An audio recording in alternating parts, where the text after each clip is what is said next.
नमस्कार. जी.आर. महाराष्ट्र या आपल्या विश्वासू चॅनलवर आपले स्वागत आहे. महाराष्ट्र शासनाचे नवीन शासन निर्णय आणि कर्मचारी शिक्षकांसाठीच्या महत्त्वाच्या अपडेट्स पाहण्यासाठी आत्ताच चॅनलला सबस्क्राईब करून ठेवा. Breaking news. मार्च 2025 पूर्वी सेवानिवृत्त झालेल्या शिक्षकांसाठी महाराष्ट्र शासनाकडून मोठा दिलासादायक निर्णय घेण्यात आला आहे. शालेय शिक्षण व क्रीडा विभागानं निवृत्त शिक्षकांच्या उपदान आणि अंतरशारीकरणासाठी तब्बल 176 कोटी 81 लाख रुपयांचा निधी मंजूर केला आहे. राज्यातील अनेक शिक्षकांचे उपदान आणि निवृत्तीशी संबंधित देयके प्रलंबित होती.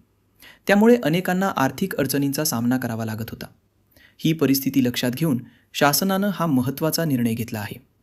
सदर निधी अर्थसंकल्प वितरण प्रणालीद्वारे संबंधित कार्यालयांना वितरित करण्यात येणार असून निधीचा वापर फक्त मंजूर कारणांसाठीच करावा असे स्पष्ट निर्देश देण्यात आले आहेत. तसेच आयुक्त शिक्षण पुणे यांना या निधी वितरण प्रक्रियेसाठी नियंत्रक अधिकारी म्हणून जबाबदारी देण्यात आली आहे. निधीचे योग्य नियोजन आणि वेळेत खर्च होण्यासाठी विशेष देखरेख ठेवली जाणार आहे.